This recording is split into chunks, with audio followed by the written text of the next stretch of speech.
Hey, it's me, MLB. Here's chapter 88 of Rapid Fate Online, and this one's titled Master of Assholes. Are you going to agree? Tamajiki asked. Because if you're not going to, then we'll go. The guy pulled himself up and glared at Tamajiki. You think you're so hard. Wait till I contract you, you'll be powerless. Yes, but you can't force me, Tamajiki replied calmly. You just tried to and it didn't work. The guy scowled and grit his teeth, staring Tamajiki down till finally he gave in. Alright, fine, he snapped. I won't do anything underhanded. Tamajiki nodded and held his finger out towards the holographic button, but as the guy stepped forward to do the same, Tamajiki grabbed him by the scruff of the collar and dragged him in closer.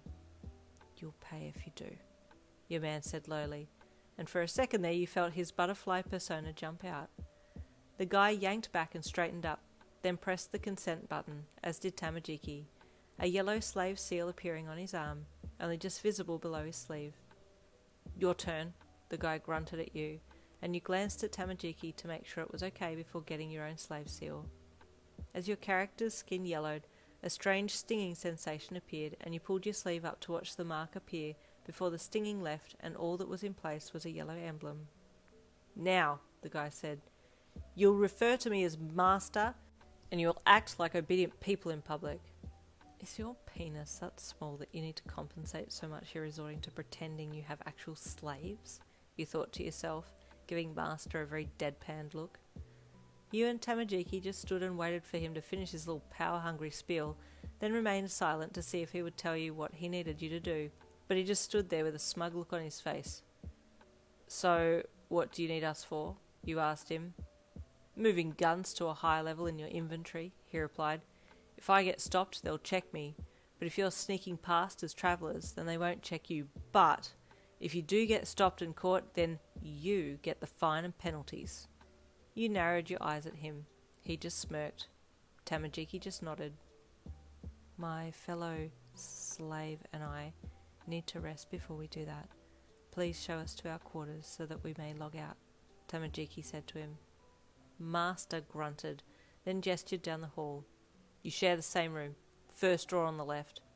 That suits us fine, actually, you chuckled internally. You followed Tamajiki's lead down the hall and entered the room with him. Then he shut the door. With a finger to his lips, he motioned for you to stay silent, then walked over to the bed, leading you. Well, I'm going to log out now, Tamajiki said in a loud voice. You caught on immediately. Yeah, me too. See you tomorrow 4:30 p.m? Yes. You lay down on the bed next to him. Bye, you said loudly, then logged out, waiting for him to join you back in his room. He came to and opened his eyes beside you, so you sat up and took the headgear off. What the hell was that? Oh my god, this is horrible. We need to stop this blue businessman ring. It's literally human trafficking, and this asshole who bought us thinks he's living in some kind of supremacy land and we're his actual slaves. Actually, thank you for kicking his ass, because I was so close to doing it myself. Oh my god, what the hell? Yin, please calm down, Tamajiki said softly. It's okay. We just need to deal with this for a little bit before we can act. Why did you smack him one, but not the other guy who hit you with the bat? Isn't this guy going to know your experience since you hit him? No, this guy isn't very bright. I can see that already, Tamajiki replied nonchalantly. Tamajiki throwing shade? You said with surprise.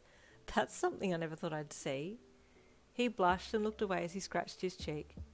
It's okay. You're right, though, you chuckled. So why did we need to be quiet in the room? Just in case he had the room bugged, Tamajiki replied, finally removing his headset and fixing up his hair. We'll need some signals in-game, I think. Okay, you nodded. So what's our next move then? Well, we can't stay with this person that we're assigned to. We'll need to slowly move up the ranks and figure out who's at the top of all this, Tamaki said. But that's going to be a little difficult. Well, what if we complete this mission, then try and get a different owner, or whatever you call it, you suggested. He nodded thoughtfully. There might be more people who are looking to slave contract at the place that we have to deliver these guns. You're so smart, Jiki, you gushed with love-struck look in your eyes.